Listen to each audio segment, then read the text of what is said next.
Oh, dude, there's something behind you. Hey everybody, welcome to Lake of Voices, a horror visual novel by GB Patch Games about a lake filled with creatures, at least from what I can tell from the preview of the game. Already, just off the bat, you can tell that this is going to be a really pretty game. You got beautiful music going on in the beginning, you got wonderful artwork just by looking right over here, so I'm excited to jump into this. I know you guys are excited, this is going to be great. Alright, so let's just jump right on in. Choices. You'll need to make various decisions throughout Lake of Voices. Here are a few details to keep in mind. Certain choices are timed. In some cases, not reacting will lead to Kika's death. In other situations, choosing not to act is a perfectly acceptable option. Some choices aren't timed. These options only determine whether Kika has any special affection for another character or not. Becoming closer to someone can add and/or remove future choice options. It will also impact the way the story goes overall. Showing affection to one person can affect your relationship with a different character. T opens text history, page up returns the previous text choice. Awesome. This is going to be one of those kinds of games where it's like, choose who lives and choose who dies. It's going to be just pretty much Friday the 13th in a friggin' horror virtual novel. This is going to be great. My grip on my lantern tightens as the fog around us thickens. While the forests in this area are relatively safe compared to Sinlos, I can't help but feel my hair stand on end the further we get. My free hand fingers the hilt of my sword, something akin to a nervous reflex. Have you seen it before? Bamel breaks the silence, either sensing my unease or assuaging his own. That's an interesting word. I hope it's the latter. I haven't. I've had no reason to go near this cursed lake until now. What of you? Bamel scratches his chin casually, as though I asked what his favorite food is. I traveled a long way around it once before. Not so pleasant. Something about it just frays your nerves, although even being near it is enough. So I'm not the only one who feels it. A sense of relief hits me, but not enough to undo the buzzing of anxiety. The lake, Sinlos. Most try their best to avoid it all their lives. The hundreds who die attempting to cross its unearthly black water, dragged to death by the creatures lurking within, aren't a secret. That kind of sounds like those creatures in Harry Potter that totally almost completely killed Harry and Dumbledore. Who knows? Maybe we'll see them in here. No wonder you were assigned to this mission. There are a few who've had first-hand experience with the place, even if from a distance. They'll probably keep being picked whenever they need someone to cross, for however long he's with us. Bamel shrugs, bringing my attention back to the dark path before us. At least we're taking the bridge this time. It'll only take 2 days instead of double that, and the sooner this place is behind us, the better. It would be preferable not to risk it, but time is of the essence. We don't really have a choice. One of our allied villages is being harassed by brigaders, a band of ruffians. We don't have many guards to send as an assist, only Bamel and myself. Yeah, these two are just gonna wipe out everybody. The least we can do is arrive before we are too late to be of any use. These kinds of squabbles happen often, but have to be put down lest they turn into a blood grudge or all-out war. The last we heard, neither option was that far off. I can also see why they chose you to come out here. I glance at Bamel, an eyebrow raised. A slight smile plays across his lips. You're always so calm and so serious. Nothing can get to you. You're the best choice they had. A smile now tugs at my own lips. I would like to thank him, but I wouldn't be so calm and serious as he just described. And if that's how he sees me, I like to keep it that way. My lack of reaction only makes his smile grow, and he chuckles a bit before refocusing on the path. I do the same. It wouldn't be right to let my guard down in a place like this. Bamel appears to feel differently, however. You know the town on the other side of the lake, though? It's not so similar to ours. If all goes well, perhaps we'll have enough time to enjoy the new area. For the most part, I ignore him, nodding when applicable. Bamel is a talkative sort, and if chatting help keeps his worries down and his sword hand ready, I have no complaints. Ooh, the music stopped. The horror begins. I'm excited. After a time, the thick fog surrounding us begins to clear. A slick wooden dock comes into view, and with it the sounds of water gently lapping at its sides. Bamel shifts beside me, stretching his lantern arm as far as it will go. He seems tense. This music is beautiful. Someone's already here. Oh. Random voice acting. I wasn't expecting that. I just want to say, by the way, this moon we got going on right over here is absolutely beautiful. A young woman stands by the dock, eyeing us wearily. Does she intend to cross tonight? She's dressed awfully nice for someone who's just going to cross in like a dangerous bridge. Evidently, she has the same question. As we step up next to her, it's clear she isn't simply passing by. She's waiting. Excuse me. The stranger nods curtly to us. Margaret. Hello to you too. Kika the Steadfast. Bamele. Hello. Oh, I've been saying it wrong. Bamel. It's Bamele. There's a stuffy silence. Awkward. Margaret turns to gaze out across the lake, expression unclear. With not much to say, Bamel and I do the same. Oh. I have really good headphones, and I can hear like the whispers of the damned in my brain. Jeez. From here, the black surface of the lake looks disarmingly calm. Wind rushes across its surface, a sound like whispering. Though perhaps it actually is whispering. I concentrate, trying to place the difference, searching for breaks in rhythm. After a few seconds, I feel foolish. It doesn't matter what the noise is. Whether I hear them or not, we're not alone. The Nixie are out there. Nixie, they sound like pixies.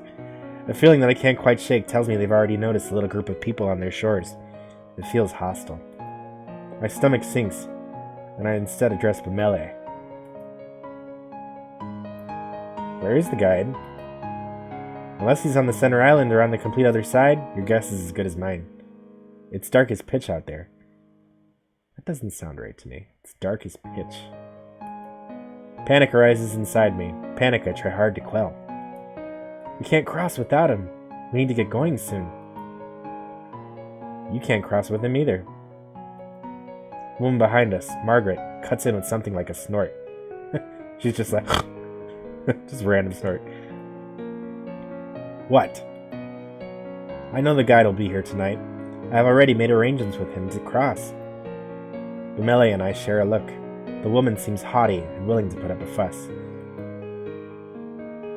I have his word he'll take me today. It would be wiser for the two of you to begin the trip around if you're really in such a hurry. Or you can make camp here and wait for him to make the trip back, if you prefer. I don't need to turn my attention to Bamele to know he's riled up. I step in before he can say something rash.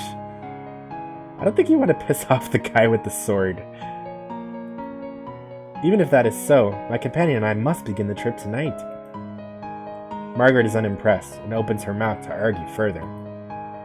We'll wait for the guide to arrive before coming to a conclusion about any of this. She clamps her mouth shut and lets out a sigh. You can do as you like. With the matter tentatively settled, Bamele moves away. His finger begins to tap loudly against the top of his hilt. He shifts from one foot to another, then groans. Yeah, see, he thought about it. He's tapping the top of his sword. He was about to stab her. What's the bastard even up to? I almost visibly start, but manage to restrain myself. He probably doesn't know any better. I'm sure of that. It's not worth mentioning. With a mouth like that, you shouldn't even have the right to ask the guy to take you across. How ludicrous. He's faced far worse than that bit of foul language. Do you know anything that happened with this lake? I know enough. Margaret is clearly not convinced, but she shrugs and makes a show of turning her back to him. The guide's father is Garvin the Exemplar. Garvin never accepted the guide as his son, all the way up until he died, in this lake. Your statement could be seen as tasteless, Bamele. Oh? Bamele rubs the back of his neck, his face regretful. My apologies to the guide. I didn't mean it that way. I never knew about his, well, that. A smile spreads across my face, one I quickly wipe away. He really did just misspeak. The silence slowly stretches between the three of us, growing more awkward with each passing second. Margaret seems irritated, and Bamele abashed. Oh, our first choice. You know what, Margaret has been nothing but a pain since she got here, and Bamele is obviously the guy to talk to, and he's here to help out. And there are some creepy whispers every time I hover over one of these choices, but I like Bamel, so I'm gonna stick with this guy. I know you are. You are brash, but not intentionally cruel. I'm sure all is well. Bamel smiles and claps me on the back. Bamele. I keep saying Bamel. You're a good woman, Kika. Smart, too. You've never been here, yet you know more of the guide than I did. I know about Garvin, truthfully. Tales of his deeds were some of the only stories my parents ever told. Is that so? You could tell me more about it sometime. I pause, unsure how to respond to this type of request. I would like that very much. Yes, I wouldn't mind that. It must wait until after the trip, though. Of course. We should drop this topic sooner rather than later, in any case. I agree. Even if there's no harm meant, hearing someone mention Garvin is probably difficult for the guide, no matter what the circumstance. With the topic dropped, we each remain locked inside our own thoughts, not another word passing between us. Eventually, a small light appears on the bridge, ahead, gently swaying through the foggy air. It gets closer and closer until it becomes apparent it's a figure carrying a lantern. That must be the guide, although I can't shake the ghostly aura it gives off. The figure steps onto the shore, where we wait for him to approach us instead of going to meet him. None of us are sure how close to the waters we can get before it is no longer safe. He stops in front of us and simply stares. Are you the guide of Sinlos? The man nods. He has a sharp face and weary eyes. I kind of wish this whole game had the voice acting implemented into it. It gives it more emotion, but I guess that's why we have the awesome piano music going. Well, that's grand. We would like an escort across the lake. Bamel motions to the two of us, and Margaret approaches, a strained smile on her face. Hello, it's good to see you again. I'm ready to cross, as we've agreed upon. God, I can't stand her voice. Jeez. The guide turns to face her as well, face remaining unchanged. It must not be a lie. He would have had to say something otherwise. She really does have a preference to travel with him. That's a problem. Is there a way we can all begin the trip tonight? Yes, I will allow all three of you to go. But with that many, at least one will die before we reach the other side. Wow. No sugarcoating, just blunt. Yeah, one of you ain't gonna make it. But hey, let's go. I furrow my brow. It's a disturbing addendum, and one offered with little emotion attached. Bamele glares back, asking without asking what we're supposed to do with such circumstances. See, we should have just stabbed Margaret, and then we would have been fine. We wouldn't have had a problem. You should go around. Oh. The sentence hangs in the air. The second half unspoken, if you want to live. We don't have time for that. There are people counting on us for protection. Why does she need to go? He jerks a finger at Margaret, whose face contorts with anger. I don't need to explain myself to you. My journey has already been put off once, and I was promised I could go today. I will be going under any circumstances. You know, you'd think by now her hand would be tired of just being like, the whole time. She's gonna get stuck that way. She meets Melee's eyes with a gaze of steel. He starts to speak and she cuts in. An extra day or two shouldn't be that much of a problem for you. Whoever you're meeting can surely wait such a tiny amount longer. Patience is a virtue, after all. Oh my god, I can't stand her. The night is only so long, and if we're still on the bridges when the sun comes up, we'll all die as they sink back below the surface. If you don't decide soon, no one will be going. The guide is dispassionate, stoic. I would almost feel something's wrong with him if I didn't share the trait myself. Bamele pulls me to the side, jaw clenched tight. That woman isn't armed. His voice is low. He darts a glance at Margaret. We can easily get her to back off if we make this into an actual fight. After all, we have to go tonight, yes? If one of us really is to die, it'll be her. Would staying be a worse fate than her death? I stare at the dock, refusing to meet Bamele's eyes, and try to keep my voice as level as possible. Is he saying he wants to kill her? Jeez. Even though I know I said we might as well just stab her because she's driving us crazy, but I don't think it's necessary. I was just joking. We don't know her situation. This isn't a decision we can make for her. What? Bamele leans in closer. apparently having missed what I said. I remove the sympathy for her in my response when I speak again. The guide won't accept anything like that, I assume. His face is grim. And what else do you have in mind? First of all, you and I cannot split up. Either we both stay, or we both go. Right. That's not a question. I cross my arms, a hand on my chin. I have full confidence in my abilities, and in Bemel's. But there's no reason not to believe the guide knows exactly what he's talking about. If we go, he might not be able to give the group the attention we each deserve. That would mean we truly would be putting Margaret's life at risk, on top of our own. Yeah, you know what? I think we should go. Let's just go. Let's see what happens. And I believe you. Bemel's reply is firm. My steadfastness seems almost weak, in comparison to its certainty. He addresses the guide. We shouldn't waste more time. Let's shove off. The guide slowly turns around, without even a nod to show his agreement. Margaret stares at Bemel and me, something over resolve in her gaze. Then she follows after the guide. At least she didn't insist we stay behind. Bemel, we should do what we can to protect her. It's our fault she's being put in even further danger. Exactly my thoughts. We will take care of everything. Maybe I'm being naive, but I have no intention of letting anyone fall victim to this lake tonight. Those monsters can starve. I smile at him for a change, and Bemel eagerly smiles back. We're lucky to have each other in this, I think. He turns to follow the others across, and my smile falls. I will protect everyone on this trip. I will. We will make it through this. Then I step onto the dock and join them. Oh, here we go, you guys. Moment of truth. As soon as I step onto the wood, the temperature drops. The light of my lamp shines against the water's surface as reflective as a mirror. Until we reach land again, death is only one small mistake away. We will fall into line with the guide leading the way. Margaret stays close to him, and I behind her, watching to make sure she doesn't slip on the slick, wet wood. Bemele brings up the rear. Each of us holds our lanterns in front of us, but it does little good. The fog is thick, nigh, impenetrable, consuming the light as if hungry for it. Above the surface of the lake, it's deathly quiet. No longer is there the whispering wind, nor the sound of water lapping against the shore. It's just our own mismatched footsteps, and the sound of my quickened breathing. My eyes droop back to the lake. Against my better judgment, it's no wonder that there's not even the sound of water with how still the surface is. It seems almost sturdy, with the sheen of a black marble floor.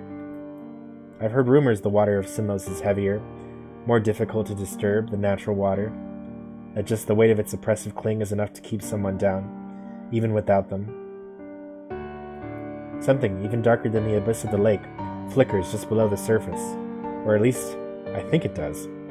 I turn my gaze to Margaret's back. It's better to stay focused. Fall back a bit.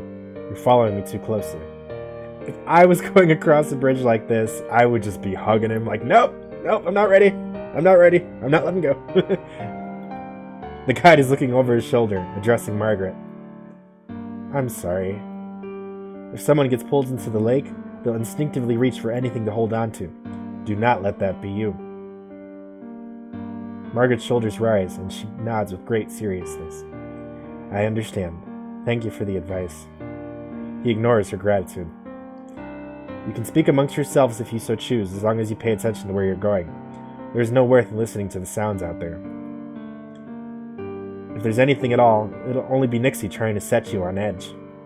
Alright, then could you tell us your name? You didn't have a chance to properly introduce yourself, and I've only heard you being referred to as the guide.